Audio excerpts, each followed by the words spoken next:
we doing? Hi, welcome back to Author Talk.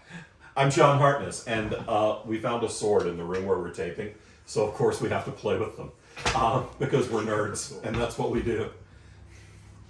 So, I have with me today Teresa Glover, author of the Caitlin Kelly Monster Hunter series, Paul Barrett, author of a bunch of different things, including Cry of Decay and Whisper of Death, and the forthcoming, what, third book? Scream of Destruction. Scream of Late Delivery. I mean, that's kind of a theme for all of I was going to them. say, isn't that pretty much a writer? Yeah.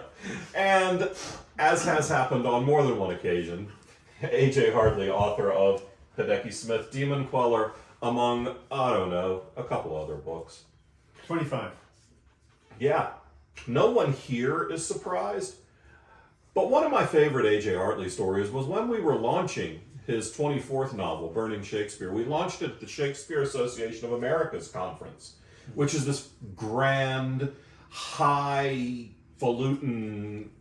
Shakespeare education scholarly conference with all of these people with many, many degrees and very intelligent people. And they all come up and they wander through the bookstore and they stop at the Falstaff table and say, "Andrew, how are you? What are you doing back here?" "Oh, you write fiction?" It's true. "Yes, this is my 24th novel." "Oh. Huh." And then they wandered off. Completely ignoring the fact that Shakespeare was one of the first successful fantasy authors. But anyway. Indeed. And I'm the founder and publisher of Falstaff Books and the author of multiple series, including Quincy Archer Demon Hunter, Bubba the Monster Hunter, and I don't know, look it up. Go to falstaffbooks.com. There's a bunch of stuff there. But today we want to talk about success and your quest for success.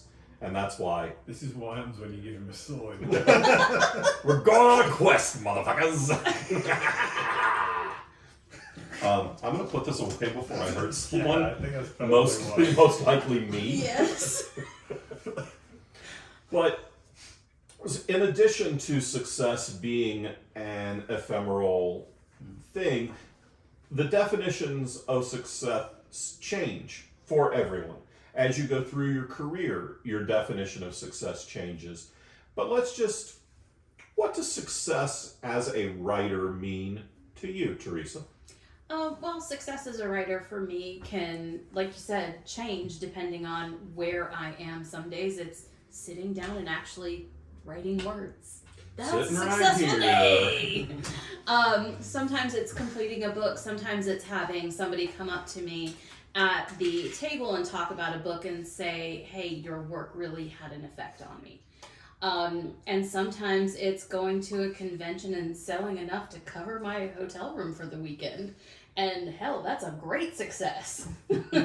So it really depends on the context of what we're looking at.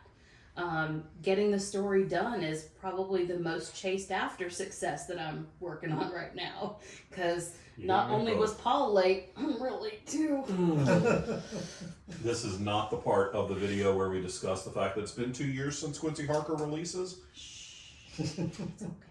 2 chapters left, I swear. Paul, what about you?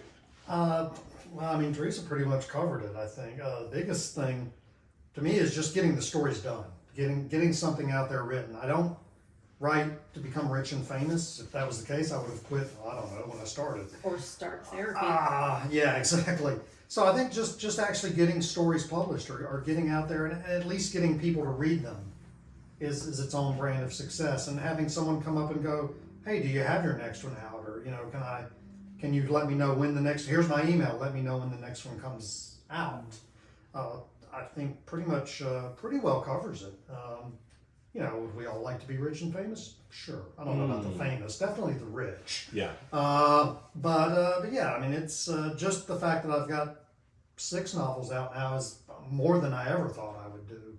So that in itself is pretty much successful, I think. Now, AJ, your position is a little different because you were an overnight success in the writing business with your what number completed novel? I think it was my 8th, on May 8th.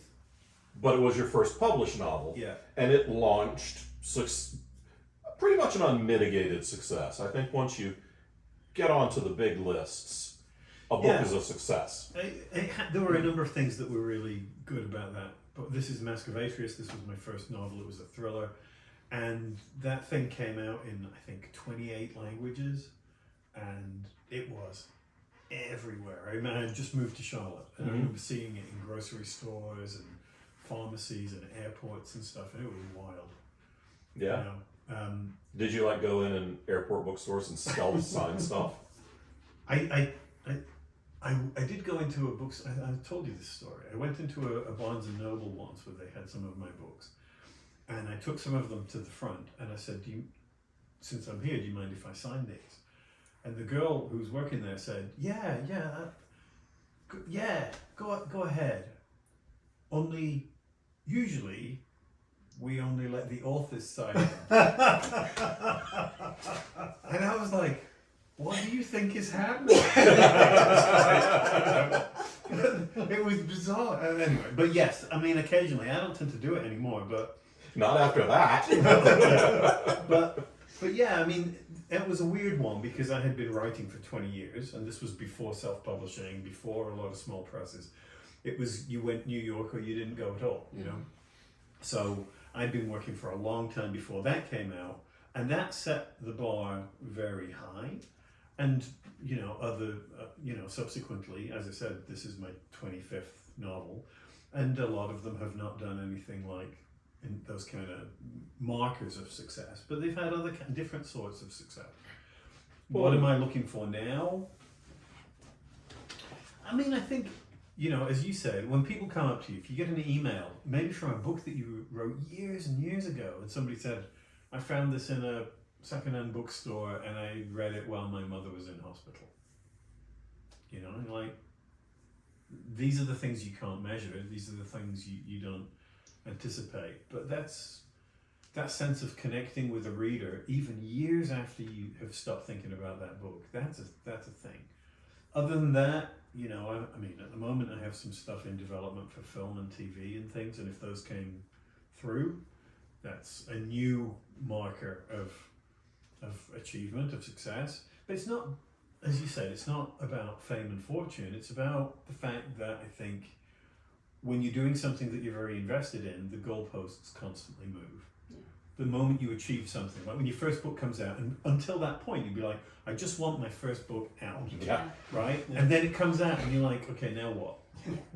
Well, I've got to do another. And this has to be successful in other ways, or in better ways, or in different ways, you know? Well, so, you're at a point where your career is changing a little bit now that you're no longer working at the university. So you're doing more of the conventions. So your next measure of success might be doing more of these conventions and seeing more of your stuff come through that avenue. Yeah. I mean, it's not something that I've done a lot of in the past. It's not something that I'm good at. But you're getting better. No, she's not asking. She's I'm not asking. I'm We've saying. watched. As the person who taught you the merchandising that first convention you did by yourself, you're getting better. I've seen improvement. The conventions parts that I like doing and being on panels and talking and responding to questions and helping people, giving writing tips and stuff like that. That I'm fine with because it's like being back in the classroom, you know. Where I was never short of things to say. But sitting there and selling books, that's... Yeah, but you have a British accent, so you already have an advantage over the rest of us. That's true. He's not lying. And I have pretty books. Yes. Pretty books are always helpful. Like yes. Very much so. This is true. For me, I measure my success by the promptness of my mortgage payments. Because this is how I make my living. But no, I'm not famous. I'm not rich. But I do have to keep a certain threshold, or the cats will eat me. They will eat my eyeballs while I sleep if I don't feed them. And so Daisy probably wouldn't wait until you were asleep. yeah, there's a brand new scar right here. That's all princess. Yeah. But no, I want for me, what I'm trying to do now, I can't even keep track.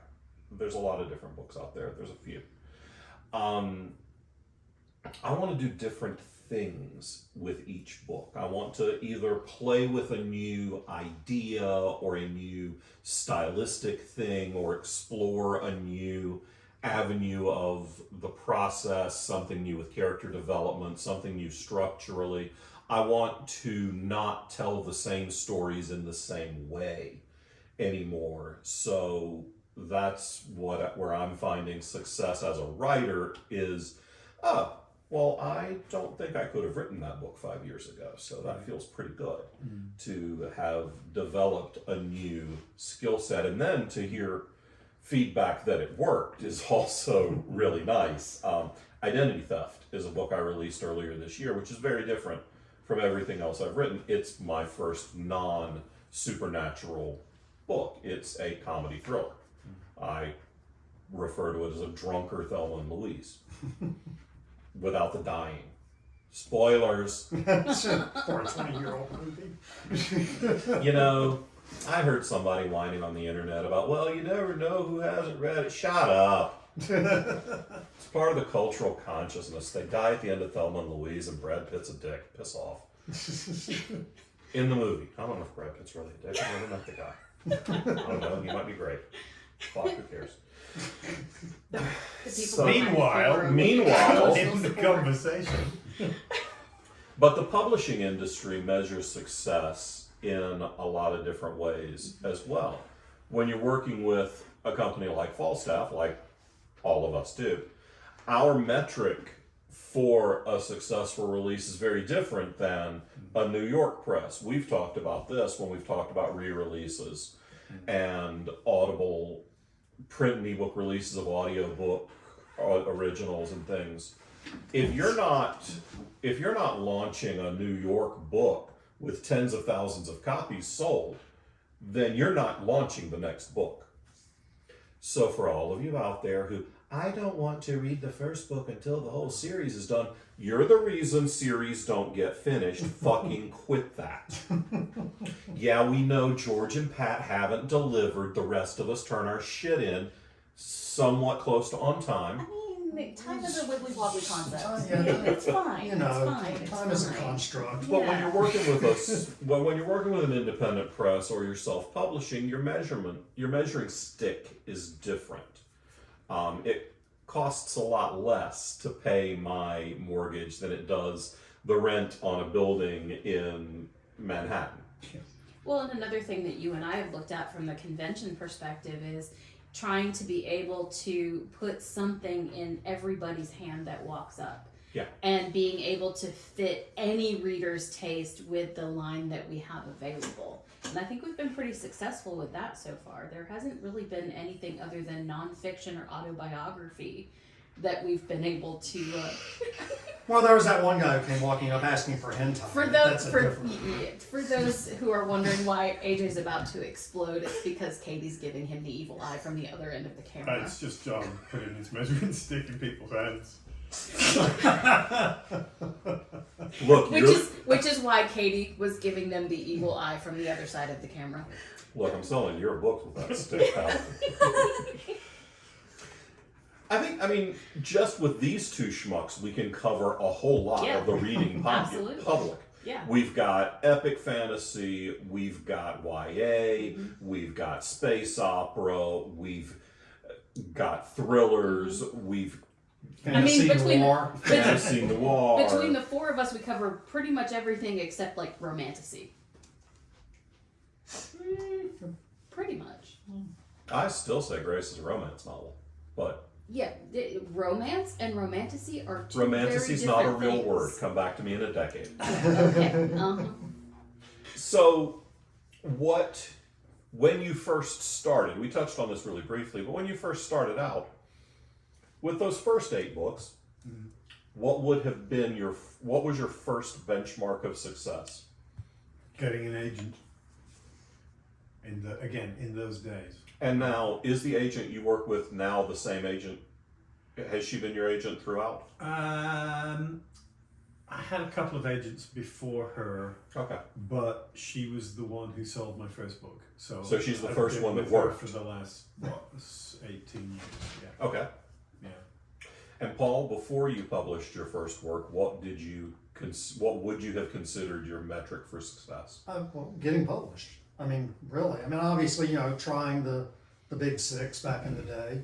And, I'm sure, like a lot of us, I've got the stack of rejection letters this big from where it didn't sell. But yeah, just getting the first book published, I think, was the goal at the time. All right. T? Getting the first book published definitely was the first benchmark. I got really, really lucky with the first book that I ever sent out into the world. So I sent it out to one small press. They immediately accepted it for ebook distribution. So then the next goal immediately thereafter was to have a print copy of the book in hand. So are you going to be one of these sickos like Scalzi who's never received a rejection letter? Oh, I've received rejection Okay, letters. good. I just said I got very lucky with the first book I sent out. Okay. It's like me, my first audition I did, I got a part in. Well, Yeah. After that, it was all downhill. been a minute, huh? Yeah. You notice I'm not acting anymore.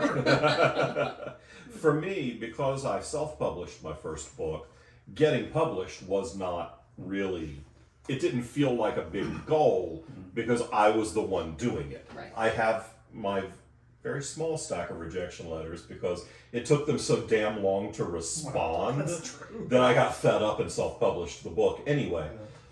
But for me, it was the first time I could pay any reasonable bill with revenue from a book. The first time I made enough to pay the light bill or make a car payment. That was because self-publishing, you're not living in a world where there are advances.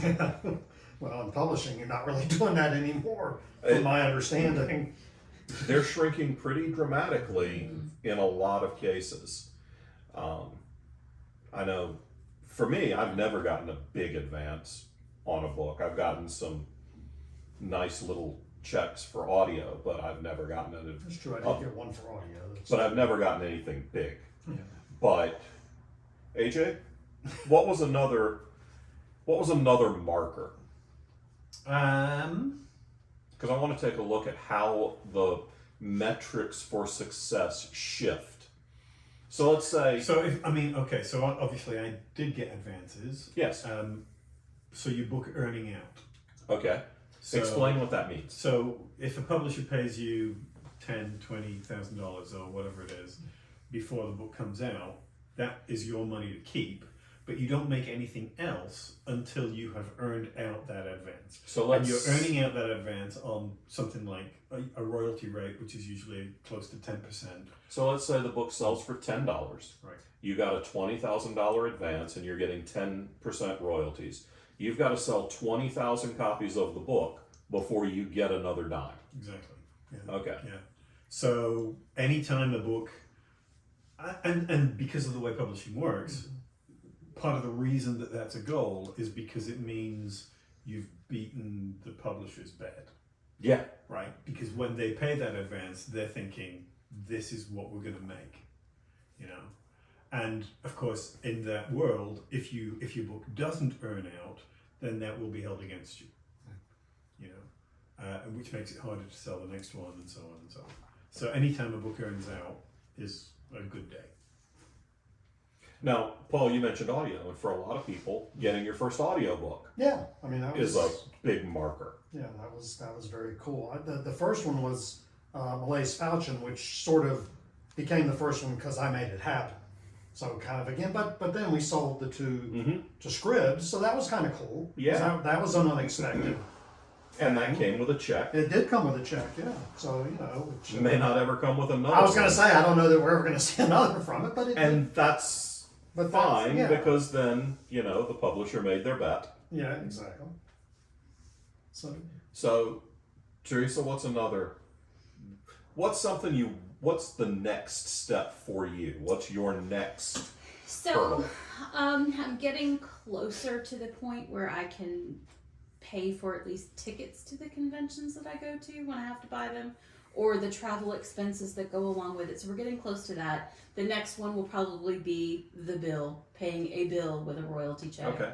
I've had a couple that were close, but yeah, we're looking at zeroing out expenses for conventions before Okay. we go beyond that.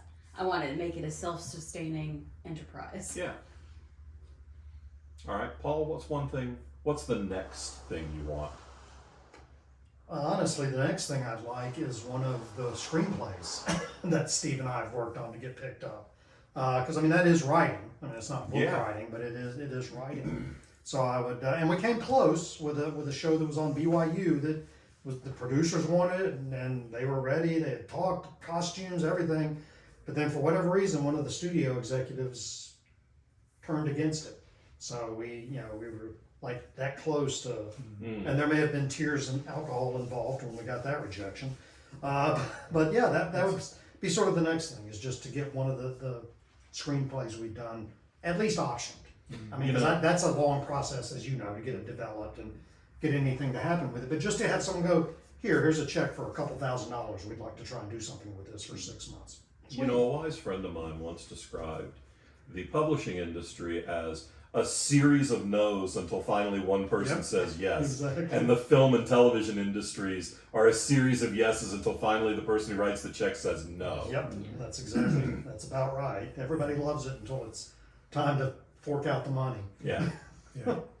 Really tough world to break into, It is. especially if you're not there Yeah.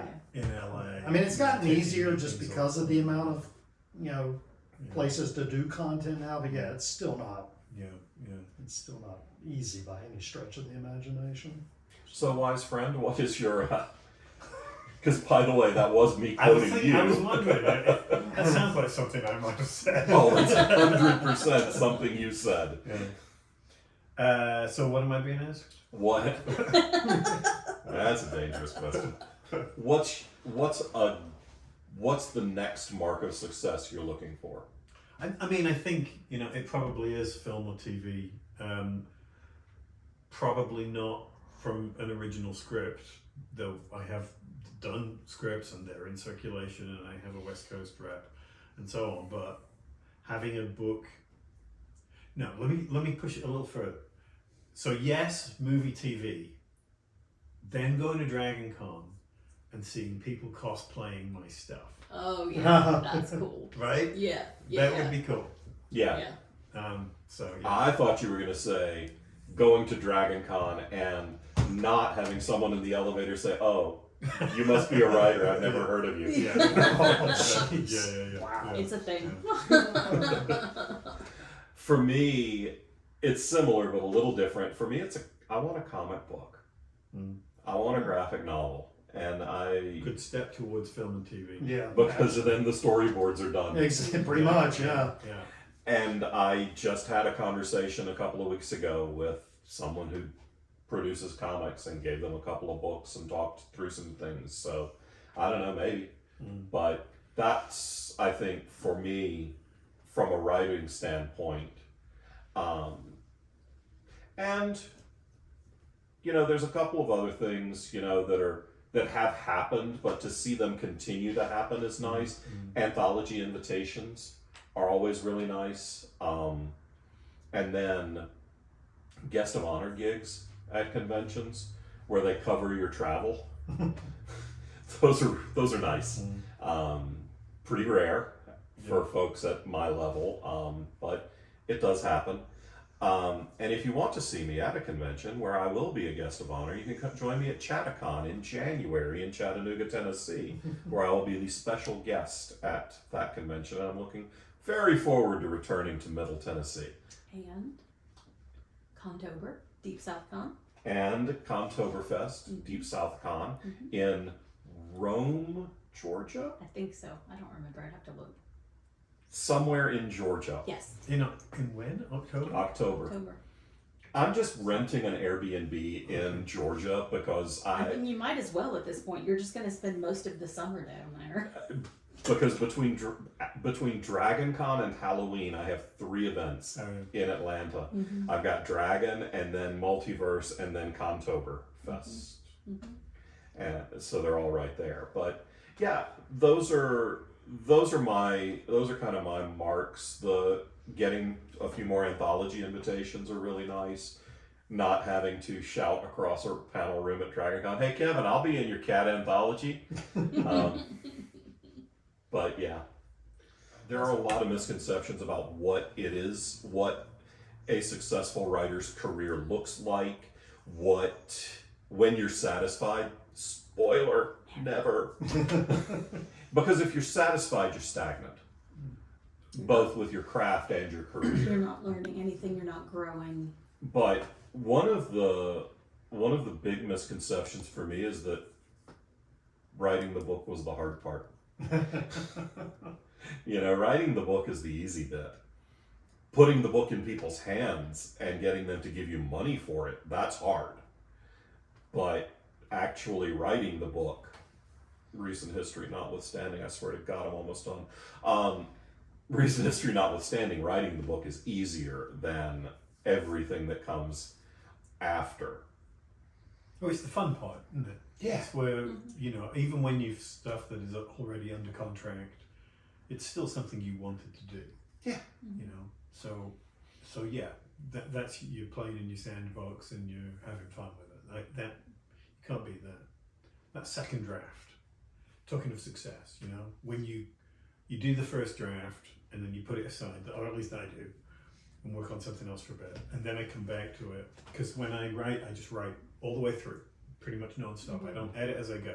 But when you read the book the second time around and you're like, this is actually a thing. Yeah. This This is is such a pleasant surprise, isn't it? like that in some ways, that's the best thing right Yeah. there. When you just think, wow, I wrote this and I'm not embarrassed by it. My favorite was like going through an edited version with back and forth with John, and I was reading through and looking at his changes, and I read a line. I was like, man, I wrote that. That was pretty good.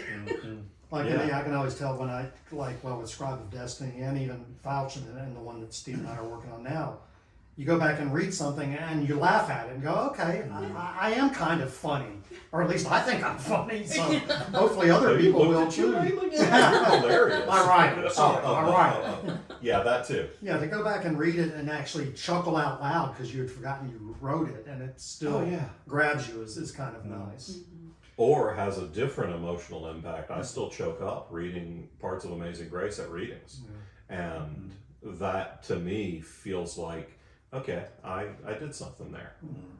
I think one of the big misconceptions, since that's what we're talking about with a lot of people, certainly with me, and I'm sure a lot of new writers, is I'm going to be the next J.K. Rowling. I'm gonna get that first book, and it's Random House is going to buy it, and it's going to be a bestseller, and it's going to make billions of dollars, and Spielberg's going to direct it, and that's just, except for those rare instances, that's not, well, like you said, 20 years. What is it they say? The average overnight success takes 20 years because you've spent that time honing and getting to that point. So that was sort of a big thing. Is I didn't send out my book and Ace immediately wanted it, or Tor sent me a check. Yeah. Like that old Snoopy cartoon. Encloses my story. Please send a check for $50,000. So, I received my manuscript back. I believe you have made a mistake. yeah, exactly. But I think, just picking up on that in terms of misconceptions, when you do get that first book out, there is that sense that, well, from here, it's all gravy. Smooth right? sailing. Yeah. When you spend ages trying to get that first book done, and everybody says, just get that first book, you get your foot in the door, and then everything's fine. It's like, okay. Lies. Yeah. And you know what happens when you get your foot in the door? They get You have to get smashed. the rest of you through the door too. Yeah. Another thing that is not only a misconception but also a metric of success is you assume that people hear about your book however you think that they may hear about it. You're screaming into the void to begin with. So the chances are that people haven't heard of your stuff, and you're more likely to be condemned by, condemned to Obscurity that. Thank you. Yes. or anonymity. Yes, exactly. But a measure of success for you might also be seeing a review on Amazon or one of the Goodreads from somebody you don't know. that you don't know their name, you don't know who they are, that means you have reached someone beyond your circle. You know, Yeah. review in the wild is Yeah. nice when Yeah. you're right when you see it and you're like, okay, that's not a friend, it's not a family Yeah. member. I have no idea who this is. So cool. I was at a convention, and this was a very, very biased space, but it was so cool because I was sitting in the bookstore room, and somebody in the corner was sitting on the floor reading my book, and I was like, The first time someone walked up to me at a signing and they already had a copy of my book, yeah. Yeah. that was pretty fantastic. One, because bookstore signings are painful. Oh my god. They're the most agonizing thing ever. Unless you'll get some TikToker to come up and film you looking forlorn and then you become a bestseller. Because Man, just think how much because money we Neil could have Gaiman made if replied somebody or had somebody videoed famous. us that rainy Saturday that we sat in the Books a Million at Cotswold for 2 hours where no one would meet your eye as they walked over to the 5-foot-tall stack of 50 Shades of Grey. Oh, jeez. AJ and I hadn't known each other very long, and I heard that he was doing a signing at this shop that was not far. It was like equidistant between our houses. So I went over to hang out and say hi. And it was raining, so I was going to stay until the rain passed and see what it was like to be with a real New York published author. And I'm so sorry. Yeah, it was brutal. Yeah. And we've all done them. They're painful. And people think, and in terms of misconceptions, people think, book signings and stuff is so glamorous. Yeah. Book tours. Book tours. Yeah. Yeah, the last person I know that went on a book tour, they were living in Atlanta and would leave Atlanta in the morning, drive to where the furthest point they could go, do a book signing, and go home that night. And spent 2 weeks on tour, driving 5 to 8 hours every day to make a book signing and It's a lot. see 10 people Yeah. if they're lucky. And we've done signings, been to signings with big names and nothing. Yeah. Gail Martin tells a story about how she got a couple of hours to just sit with David Drake and ask questions about the publishing industry before she had her first book sold, because again, it was a rainy Saturday and nobody came to the signing, and here's Dave Drake. I had the same experience with R.L. Stein once at a, Wow. at a convention, and not a convention, a sort of literary festival thing. And we knew each other from Thriller Fest and stuff like that. So as soon as he saw me, he's like, "Oh, friendly face." So we sat down together and we were just chatting, and no one came. And I'm like, it's R.L. Stein. Yeah. You know? Well, and I think too, there's that misconception that people not in the publishing and writer universe also don't realize that a lot of readers don't know what the writers look like. It's true, because author photos aren't as much of a thing as they They're used to be. and they are in books, but they're just not as prominent. Lord, here we go. But like, there's a difference between being famous and being writer famous and being recognized as a writer. There was, a few years ago, I was with a group of students in the UK, and we were in Stratford for Shakespeare stuff. And we arrived at our hotel in Stratford, sleepy, you know. And we walked into the hotel, and the guy behind the counter looked up and said, "Oh my God, you're AJ Hartley." And I was like, What did that cost you? right? I was like, what? and of course, he was a Blink-182 fan. So, as you said, so we come back to your point. Yeah. Writer famous is not rock star famous. Right. But sometimes, if Sometimes you work your with worlds rock collide. stars, you start to get a little. Yeah, it's what I mean. I get more like people coming up to me and saying, "Oh my God, you're at concerts." Whether that was Blink or my various sort of Japanese rock band stuff, and all off my sort of YouTube channel, almost never do people recognize me as an author. You know, Especially not when you were British for. You had That's your true. quarantine hair. Yeah. We didn't recognize you. Yeah, I guess for me, one of the goals would be to get to writer famous. I want to be able to go to conventions and have people show up for my signings. And I don't want people interrupting me when I'm downstairs at this game shop where we're shooting, playing Magic, to talk about books. I mean, if you want to, sure, whatever. But I'm probably going to tell you to piss off. I'm in a game and we'll talk after. But But you, conversely, you don't care while you're signing books if people want to talk to you about magic. not at all. Not at all. And I just a few weeks ago had a fan who came down to the con to see me and hang out for a little bit, bring me Magic cards as a gift. And I was like, oh, that's super cool, thank you. And now several of those have made their way into decks because I actually didn't have copies of some of those. So, But you know what? I will say that I don't want to be famous. You know, because I know people who are. yeah, And I I want to be see- real famous. Yeah. I don't want to be real famous because I'm female and I've been on the internet. Yeah.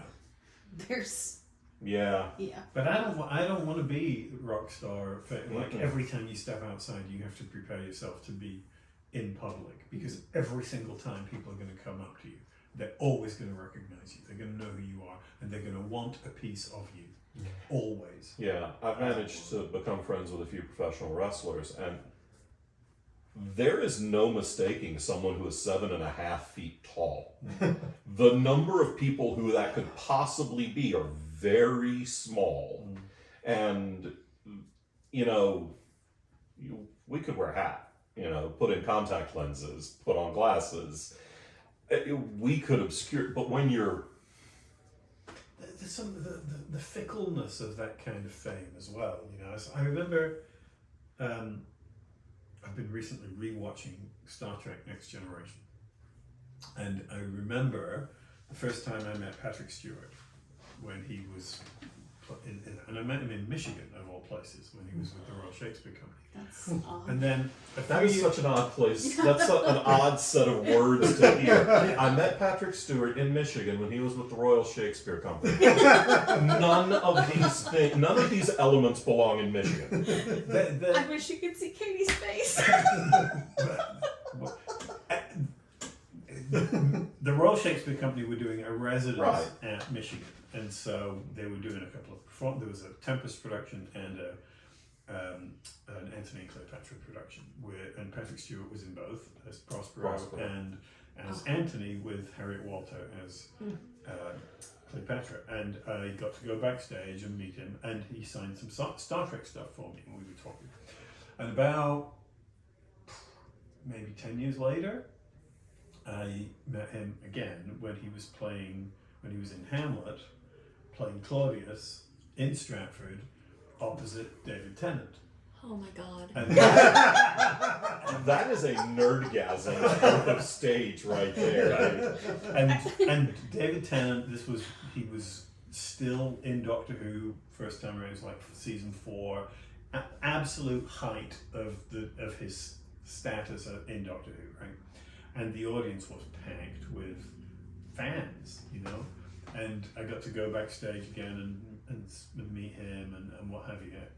And at the stage door, there was this huge crowd of people wanting him to come out and sign stuff, and the atmosphere was electric in the production. It was really exciting, great production overall. But while Tennant is out back with these thousands of fans hundreds at least, trying to get to him, Patrick Stewart put a baseball cap on, walked out the front door, completely unnoticed, and it made me a little sad, you know, because it was like this.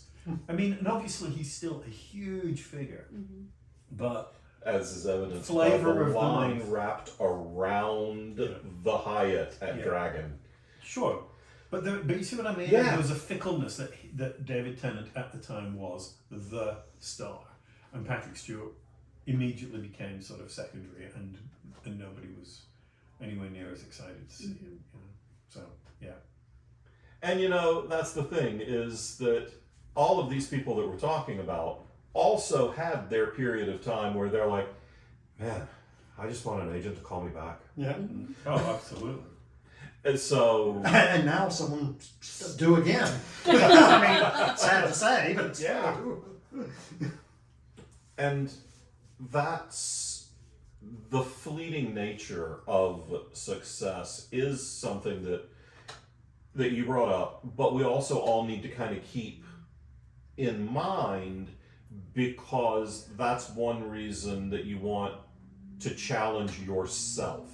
We talked a lot about, yeah, I would like to get a film made of one of my books. I would like to get a screenplay shot. I would like to get a comic book made. These are not things we can control. Right. So as we're working through our careers, it's also important, and as you're working through your career, it's important to keep the things that you can control as the way you measure success. I would like to complete a series. I have yet to do that. I have 3 ongoing series. I'm very late on the final book in the Black Knight Chronicles, not because I don't know how it ends, but because somewhere deep down I'm not sure I want to finish. Yeah. Except I have a lot of other things I want to write, and there are only so many hours in the day, and the cats need a lot of attention. Just ask them. And so many years in the chamber, for that matter. Yeah. So, Yeah. gotta get it out while we can. Right. So that's something that I can control, though. I can work on these things. I can work on writing a multiple POV book. Well, I did, but I can work on looping back around and writing a series of straight thrillers. There are things craft-wise that I can work on, and that if I keep those measures of success in the forefront of my mind, it's better for that mind and that mental health than trying to sweat the things I can't control. I feel like that's one place where self-publishing and the rise of independent publishing has helped a lot of authors, because it does put more power back in the hands of the writer. Like you were saying, when you started, it was get an agent, go to New York, or don't be a published writer. Right. That's no longer the case. And that can be the double-edged sword, because for some people it does Here, you give want one? them no thank you.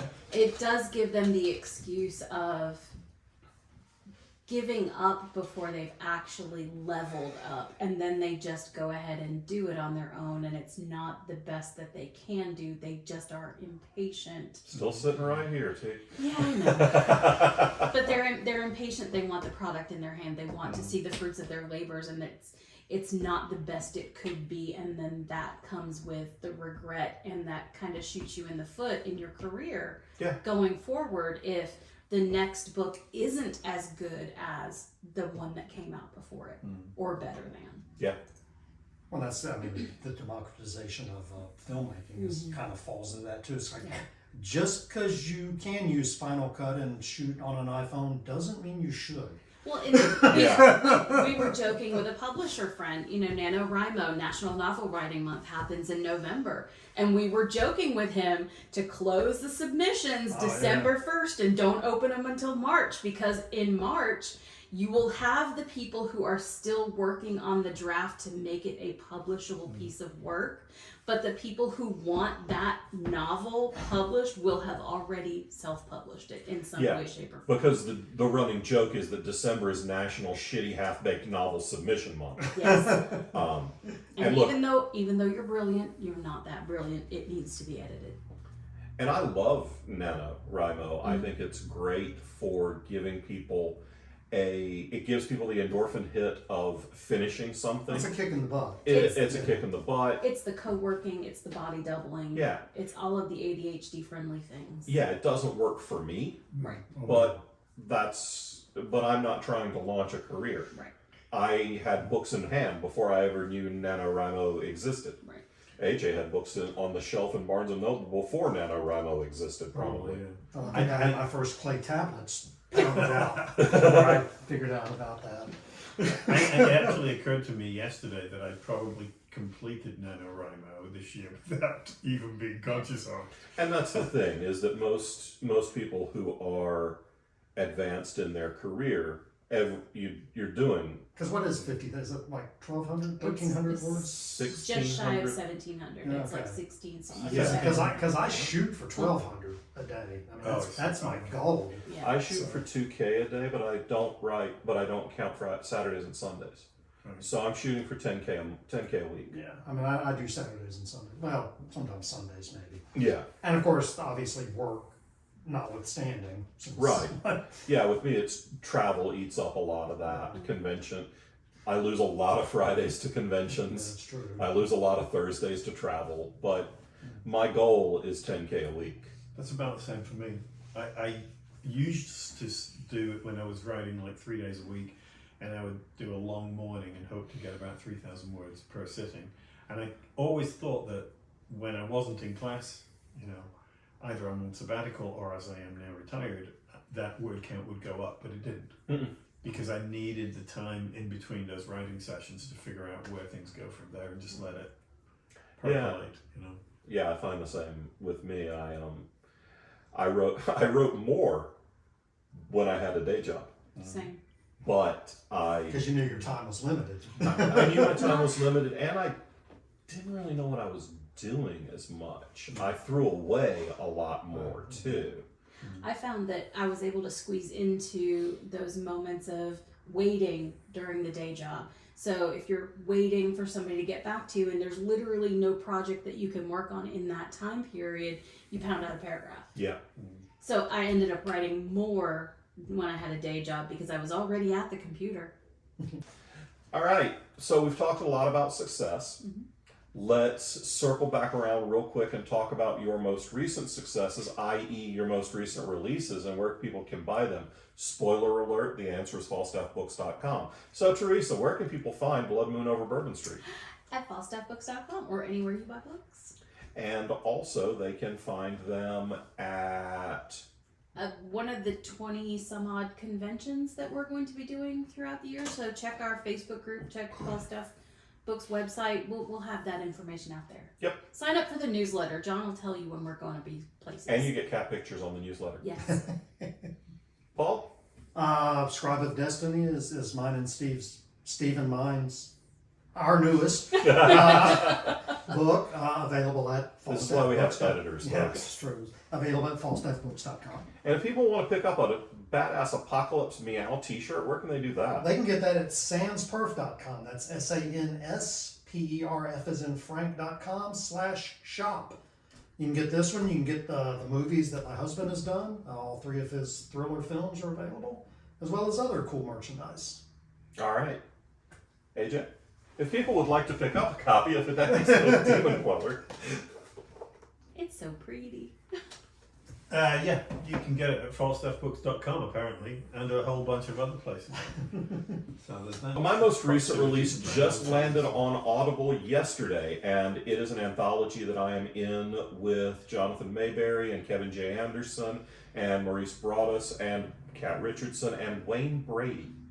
Of all people. Of all people. Apparently he's a fantasy nerd, and we are all, along with Keith DeCandido and a pile of other awesome writers, and we are in the Joe Ledger Unbreakable anthology. So if you're a fan of Joe Ledger and the techno thrillers that Jonathan writes, and you would like to see what happens when Quincy Harker meets Joe Ledger, you can get that anywhere books are sold and on Audible. Is Yep. Wayne Brady going to have to smack a bitch? Oh, sorry. I think Wayne Brady wrote Joe Ledger Smacking a Bitch. And it's narrated by Ray Porter, who was one of the actors from Justified, one of the greatest television shows of all time. So, I've worked with 2 of those people from Justified. there you go. Yes. What You're was her brilliant. name? The Margot... Well, actually 3, you're right. Margot Martindale, Who cares about anybody else? fair Margot enough. Martindale. Nick Searcy, and Joel Carter. I worked with all 3 of them. And they were all Yeah, the And Margot now- Martindale. And now Paul and AJ are permanently on Katie's shit list. Just FYI.